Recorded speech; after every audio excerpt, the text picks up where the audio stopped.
السلام علیکم ناظرین، تو آج ہم بات کرنے جا رہے ہیں حضرت نوح علیہ السلام کی قوم پر عذاب کیسے نازل ہوا۔ تو حضرت نوح علیہ السلام نے اپنی قوم سے کہا کہ وہ اللہ تعالیٰ کی بتائے ہوئے راستے پر عمل کریں اور اللہ تعالیٰ کو مان لیں، لیکن انہوں نے اللہ تعالیٰ کو ماننے سے انکار کیا اور بتوں کی پوجا کا ہی مانتے رہے۔ تو حضرت نوح علیہ السلام نے کہا کہ اگر آپ میری بات نہیں مانیں گے تو اللہ تعالیٰ کا عذاب نازل ہوگا جس سے ہر چیز فنا ہو جائے گی، تو آپ میری بتائی ہوئی تعلیمات پر عمل کریں، وہی راہ راست ہے۔ لیکن انہوں نے حضرت نوح علیہ السلام کی بات کو ماننے سے انکار کیا۔ ان میں ان کا بیٹا بھی شامل تھا۔ حضرت نوح علیہ السلام نے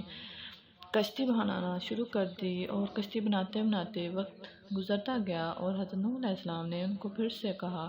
کہ آپ میری بتائی ہوئی تعلیمات پر عمل کر لیں تاکہ آپ عذاب سے بچ سکیں، لیکن انہوں نے ماننے سے انکار کر دیا۔ اور حضرت نوح علیہ السلام نے ہر طرح کے جاندار، نر اور مادہ کے ایک ایک جوڑا اندر رکھ لیا اور ساتھ ہی ان کے کھانے کا سامان بھی اندر رکھ لیا، اور انہوں نے کشتی کو بند کرنے کا ارادہ کر دیا۔ جب انہوں نے باہر دیکھا تو ان کا بیٹا بھی تھا، اور انہوں نے اپنے بیٹے کی طرف مائل ہونے کی کوشش کی تو اللہ تعالیٰ کی طرف سے وحی آئی کہ اے اپنے بیٹے کو ادھر مت آنے کی اجازت دینا، اگر تم نے اس کی طرف ہاتھ بڑھایا تو تمہارا نامہ نبوت سے کٹ جائے گا۔ حضرت نوح علیہ السلام وہیں پر رک گئے، کیونکہ حضرت نوح علیہ السلام کے بیٹے کی وجہ سے ہی تو یہ سب ہو رہا تھا، وہی ان میں سب سے بڑا منافق تھا۔ حضرت نوح علیہ السلام نے لہٰذا کشتی کا دروازہ بند کر دیا اور ان کے بیٹے نے اور ان کے ساتھیوں نے گھڑے لے لیے اور ان میں بیٹھ گئے تاکہ ہم پانی میں تیر سکیں۔ تو انہوں نے جب اللہ کے حکم سے عذاب نازل ہوا تو پانی ہی پانی ہر طرف چھا گیا۔ حضرت نوح علیہ السلام نے کشتی میں بیٹھ کر اللہ کے آگے دعا کرنے لگے، اور جو باہر منافق تھے گھڑوں میں بیٹھے ہوئے تو وہ ان کے گھڑے ایک دوسرے سے ٹکرائے، کیونکہ وہ مٹی کے تھے اور وہ ان میں سوراخ ہو گیا اور وہ وہاں پر ہلاک ہو گئے۔ اسی طرح چند دن تک اللہ تعالیٰ کا عذاب اسی طرح سے ہر چیز کو فنا کرتا رہا، اور پھر وقت گزرنے کے بعد حضرت نوح علیہ السلام کی کشتی اللہ تعالیٰ کے حکم سے ہی رک گئی۔ جب وہ رک گئی تو اللہ تعالیٰ کے حکم سے حضرت نوح علیہ السلام باہر آئے اور اپنے ہر طرف دیکھا تو کوئی چیز دکھائی نہیں دے رہی تھی سوائے سبزے کے۔ تو حضرت نوح علیہ السلام